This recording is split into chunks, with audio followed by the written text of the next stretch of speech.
To be fair, ditch digging does pay better than music. So does collecting garbage and shoveling pig shit. Ain't it great to live in the land of opportunity?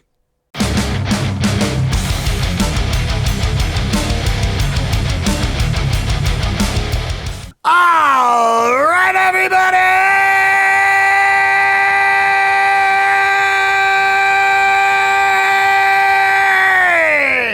How the hell's it going? It's Friday. It's time for another episode of SMG Viewers Comments. By the time this episode airs, I should be well into my European trip. Actually, today is the first day of Guitar Summit in Mannheim, Germany, and yes, I'm going to be there. So if you're hanging out at Guitar Summit or you're thinking about coming, I'm going to be there. Come hang out. It should be an awful lot of fun. Hope to see you there. Anyway, let's get right to it. I can't believe you're backing this Bogren one-knob thing. What happened to being original and finding your own guitar stuff? I guess they'd just be paying you a lot of money. No, you fucking moron. That's the whole point of Fearless Gear Reviews. They're self-funded.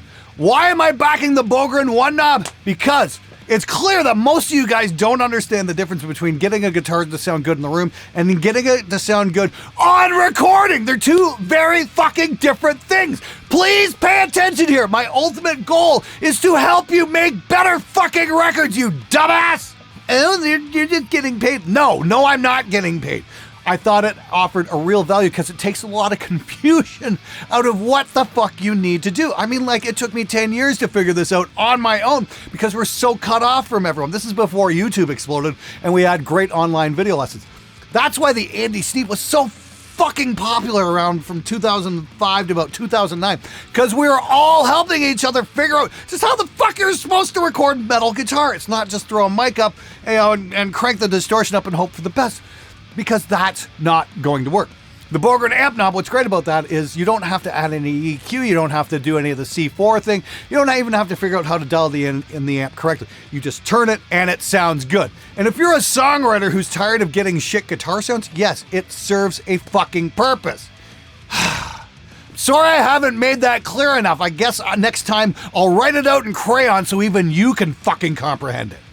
The great thing about the Bogren amp knob, and if you could stop fucking, accusing me for 3 seconds here and fucking understand the ultimate goal is it's going to teach you how an amp's supposed to sound in the mix. And then you can apply that gain knowledge to your own sound, you stupid fuck! Fucking pay attention, please! Okay, we get it. You hate Gibson. Now that you've made 1 million videos telling us you hate Gibson, move on. Your obsession is looking a bit unhealthy at this point. Seriously, I used to really enjoy your channel and watched your videos as they came up. I won't even watch this one. As soon as I see her posting yet another Gibson rant, I keep slowing. I don't know if mom and dad wouldn't let you buy a Les Paul when you were growing up, or someone owned an SG insulted you, but really, dude, it's getting old. Find a new topic. Oh, I don't know. I'm getting lots of comments from guys who think the whole Gibson thing is hilarious. Maybe it's the fact I dropped nearly $3,000 on a guitar with a shit fucking paint job. Maybe I felt just a little bit ripped off and I'm going to vent a little. It's not saying all Gibsons are shit. Far from it. They made some amazing guitars 20 years ago. These days, though, not so much. It just seems like, they've fallen victim to the giant corporation syndrome that we've seen happen to so many fucking industries. And at this point, it's really kind of sad. If you want a great made-in-America guitar from a large corporation, I'd say check out a Fender, perhaps. But then again, we have so many amazing alternatives to big brand names with big fucking price tags as well. There's so many great guitars coming in from all over the world. I'm just trying to turn people on to shit other than Gibson and point out that yes, you can get a guitar from somewhere else and be as equally as good, if not better. That's the whole point of the show, is to save you, the viewer, some money. Sorry about a Gibson and feel offended that I'm daring criticizing the mighty G. It's gonna happen. Get over it. Funny, you don't see Fender suing everybody for Strat copies. Yeah, that is odd, isn't it? It's almost like they build quality guitars for a reasonable price. I am a second-year student at ESP Guitarcraft Academy, Tokyo. Sure, we have to learn by building well-known models first. I already come up with my own shapes here and there, but the basic model stays what it was. Hi, Verita. Thank you so much for writing in. I didn't know there was actually a Guitarcraft Academy run by ESP. I think that's fucking phenomenal. Tell you, one thing I've always wanted to do is visit Japan. So if I ever make a trip to Japan, could I please visit that academy? I would love to see what you guys do there and put it on the show. Maybe help show some of the viewers over here what that's all about. I think ESP is an amazing brand. I know I am absolutely thrilled with the LTD Arrow that I've got. I thought it was This H1001 is equally amazing. I think LTD offers a serious guitar for the money, that's for sure, and will definitely rival any made in America guitar. No question about that whatsoever. Seriously, huge fan of the brand. I think you guys are doing an amazing job. And yeah, once again, I would absolutely love to visit that one day. I think that'd be so cool. Hey, I've heard many people make this point a lot, and you did as well, so I was wondering, when did metal become so overproduced and sometimes to a point of recording things note by note? What led to this? Love the content. Well, I think a lot of it comes down to we've just lost sight as to what makes music good. I mean, the whole thing is we've moved music off of tape decks and mixer boards and moved it onto a visual medium, meaning the monitor. And now that we've got a grid, we can see where it's quote-unquote wrong, and we have this obsession with fixing it. And fixing stuff that doesn't need to be fixed, leaving the humanity in that sets music apart from the mass-produced cookie-cutter bullshit that's out there these days. I think the hallmark of a good producer is somebody who can back that shit off and realize just because it's not falling onto the grid perfectly doesn't mean there's anything wrong with it. If somebody can show a little restraint with that technology and realize that you don't have to fucking hyper time align everything, that might be a good thing. Maybe we need more of that. Glenn, can you estimate the last year where the number of professional mix engineers that did not use quantization and or pitch correction was higher than the numbers who used the tools? Those things are like monsters in movies that suck all the life out of living things. Same with samples, the devil's tools. Greets from Norway, keep up the good work. Last time that happened was probably 98 or 99, seriously, before everybody moved over to the visual feedback medium. Yeah, it's hard to say exactly, but just take a look at your record collection and then figure out, look at the copyright dates and look at when the Boring album started coming up. You should be able to put that together pretty quickly. All right, everybody, this episode is brought to you by me and my company, Spectre Digital. We've gone a long way into bringing some much-needed realism into the realm of programmed drums. We've got our new plugin out called Extinction Level Event. And it is super cool because you get all these extra bleed controls that make these program drums sound much more like a real kit. Because when you play a real kit, you've got hi-hat bleeding into the snare mic. You've got your crash cymbals bleeding into your tom mics. You've got the snare bleeding into those tom mics. Oh, I know how many mixes I've wrestled with that. Turns out you actually need that shit in your mixes to make the drums sound much more realistic. Because if you take all that shit out, they just sound fucking fake. Extinction Level Event lets you bring that in and then tweak it so it's just right. You don't have to take it all out, but you can definitely keep it much more under control than the average meathead drummer who doesn't understand the word, "Stop hitting your fucking hi-hat so hard." Seriously, we busted our asses on this one, and I'm very proud of it. And believe me, if I didn't think it was the most realistic program drum experience you could get, I wouldn't be putting my fucking name on it, that's for sure. Anyway, we've got links for that in the description below. Check it out. It's on sale now. Now it's time for the Butthurt of the Week.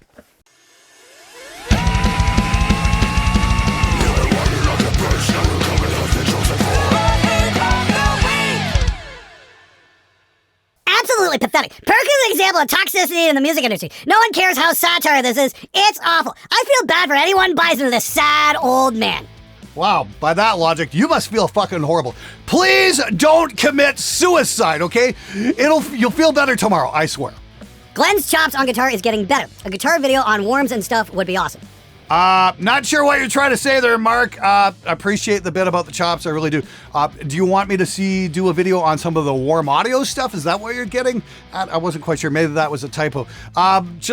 There's a very good reason. I don't want to throw Warm under the bus. They seem like decent guys, but I wasn't particularly thrilled with some of their offerings, and that's why you've never seen any of the Warm stuff on the show. I don't want to throw them under the bus, like I said, but it's just like they sent me a few things and I wound up sending them back. I think that should say everything you need to know right there. Stam, on the other hand, pretty fucking amazing shit. I got a couple of their 1176s. They're awesome. And I just demoed their Tube 47. It should be on the show. It should have been released by this point as well. Fantastic stuff. And yes, apparently they've got their delivery issues sorted out as well, too. So if you're on the fence about Stam stuff, go check out my video on the Stam 47. Very cool. My Jackson destroys any and all. Wow, man, what an achievement. You bought something. Wow. That's truly incredible. Brand loyalty has got me fucked up, and I got my USA RR Jackson at the right time, late 2000s. Working at a Guitar Center and finding out Jackson eventually got bought over by Fender. While seeing custom builds and $2,000 guitars come in with missing screws, messed up pots, Floyd Rose is more lopsided than my neighbor's lowrider, I'm definitely getting an arrow just like this video, but my dream of getting a Jackson Concord has got me worried. I don't want to order it to get disappointed when I open the box. How much longer do we gotta wait until major companies boost up their QC? I can't speak to the truth of that. I mean, like, I haven't unboxed a Jackson. Although last week somebody suggested I should start buying some of the cheaper guitars and start doing fearless gear reviews there. And I think that's a phenomenal suggestion. Yes, I will see if I can put a Jackson on Fearless Gear Reviews and see what we can get. Unfortunately, if you're mail ordering something, yeah, it is a bit of a crapshoot. That doesn't say that, the major retailers won't stand by their products. I mean, I know for a fact that the guys at Sweetwater will definitely go above and beyond to fix something if you get something you're not happy with. And so I can safely recommend them. Same with Thomann. Thomann does an amazing job as well. Some guys in North America might have some issues with shipping stuff back and forth. That's the one caveat. I know if you buy from Thomann and you're not happy with, you're going to have to pay to return that. And that ain't cheap when you're buying something from Europe and shipping it to North America. So you please keep that in mind. But for what it's worth, I mean, Fender sent me an American Ultra Strat and it was absolute perfection. It's one of the only guitars I've ever had where I'm like, yeah, I don't want to change anything on this. It's fucking perfect just the way it is.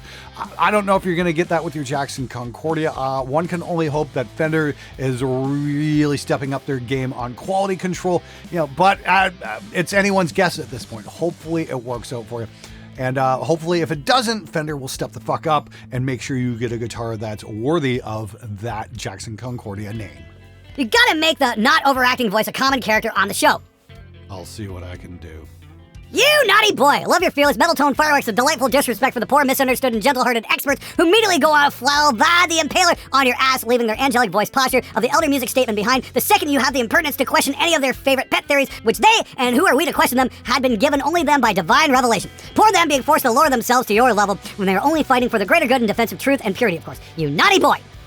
Yeah, sorry to cheese off some of those people, especially when we start making statements like, hey, guess what? The brown sound really wasn't the Variac, it was the speaker. Actually, most of those guitar sounds you love, guess what? Yes, it was the speaker. That's about where 95% of your guitar tones coming. I know that's fucking very inconvenient, especially for guys who drop hundreds and hundreds and hundreds of dollars on, vintage vacuum tubes with a more open sound field and whatever other bullshit terminology they love throwing at you. And then you shoot them out against one another and there's like no fucking change in tone at all, only different levels of headroom. Going up against conventional wisdom when it comes to guitar stuff is kind of like fighting a forest fire with a garden hose. You're going to do the best you can, but ultimately the other side might win just by sheer momentum. All I can say is this. It's like, if you really truly believe something affects your tone in a certain way, show us with an oscilloscope. That looks like a guitar for a kid half your age. Why, yes, this does look like a guitar made for a kid half my age. Did I mention that not growing up has been one of my finest achievements in life? Sorry you got fucking old and boring, Jason. Some of us out there still remember how to have fun. Must be an awful lot of fun over at your house now, shouldn't it? Please enjoy your tea and crumpets while you're looking down your nose at the rest of us. I'm sure it's awfully lonely up there in that high tower of yours. Oh yeah, by the way, go fuck yourself. I can see me turning up at the local blues jam night with that. Love it. Yeah, I would highly recommend that. Your local blues jam night just might be entertaining for a change. But the really important question is, are the Macs good for gaming though? For anything modern, no, they're absolute shit. I did grab the original version of Knights of the Old Republic for this though, so I've got something to play on the trains while I'm traveling across Europe. Should be a lot of fun, great game, whatnot. But anything seriously high powered like VR gaming or, the new Microsoft Flight Simulator or whatnot, probably not. Now about Microsoft Flight Sim, I just stumbled across this on YouTube. Apparently, they've got a free download of the Aurora hypersonic plane that was in the new Top Gun movie. And I'm like, oh fuck, I want to download that. But I'm too busy making fucking content. Maybe one day I'll be able to get to take that for a spin with the VR helmet. This is one thing about VR gaming, just to go completely on an offshoot, is I play a lot of flight sims. That's where the name of the studio came from, Spectre Sound, because I was part of the Spectre Squadron in the mid-90s game Warbirds. Me and a whole bunch of guys from across the world, we flew together quite a bit. And that was the name of our squadron, and so it just kind of morphed into that when I opened up my studio with Spectre Sound. Now it became Spectre Media Group, all that kind of cool stuff. But one of my big fantasies back in the 90s was, wow, VR helmets, this is going to be so fucking awesome when we finally get them. Well, here we are, 2022. We've got them. And the problem is, every time I go up virtual flying in a VR helmet, I'm fine until I start doing acrobatics, and then I want to vomit. So it's something I definitely have to get used to. But I mean, I've got up, it's just it take me a half an hour to oh my God, for the nausea to stop. So yeah, we've definitely upped the realism game, much to my detriment, unfortunately. But still, don't try flight simming on a Mac. It's just not going to happen. If it's a bad photo of Trap, the background is probably more important. Truer words were never spoken. Just a question. Have you heard from Dave Mustaine? If I was putting my name on a guitar, I'd be pissed at the review that you made. I'm pretty sure that Gibson heard from him, but did he reach out to you? No, that hasn't happened. I'm sure Dave Mustaine has far more important things to worry about, like touring and entertaining, tens of thousands of people every night, than responding to my crappy little YouTube video. Here's the thing. I am a massive fan of Dave Mustaine's guitar playing. It taught me an awful lot when I was learning guitar, that's for sure. And, I've got massive respect for the dude, for all the shit he's been through, and most importantly, for some of the amazing songs he's written. That's why I was so utterly disappointed with that guitar when I got it, because I thought it wasn't worthy of his name, unfortunately. It was a beautiful playing guitar, but yeah, the paint job on it was just an absolute travesty, in my opinion. It'd be really cool for him to reach out, but honestly, I don't know if I want to have that conversation because I'm sure he thinks I'm a total asshole. But I am trying to look out for the consumer, so if you are going to buy a Gibson Mustaine V, just take a very, very close look at that paint job, and if it's anything other than perfection, send it back, because for that kind of money, you deserve better. All right, everybody, that's it for this episode. Thanks so much for watching. Once again, we've got Extinction Level Event, the most realistic program drama experience we could make, up for grabs. It's on sale at Spectre Digital. Link is in the description below. And if you're a new customer, sign up for the Spectre Digital mailing list, because I'm going to give you 10% off any single product in the store on your first purchase. It's an unbeatable deal. Follow the link in the description below. Sign up for that, and I'll be more than happy to give it to you. Once again, I am at Guitar Summit this weekend, so if you're in Germany and want to come hang out, hey, that's what I'm around for. Hope to see you there. Take it easy.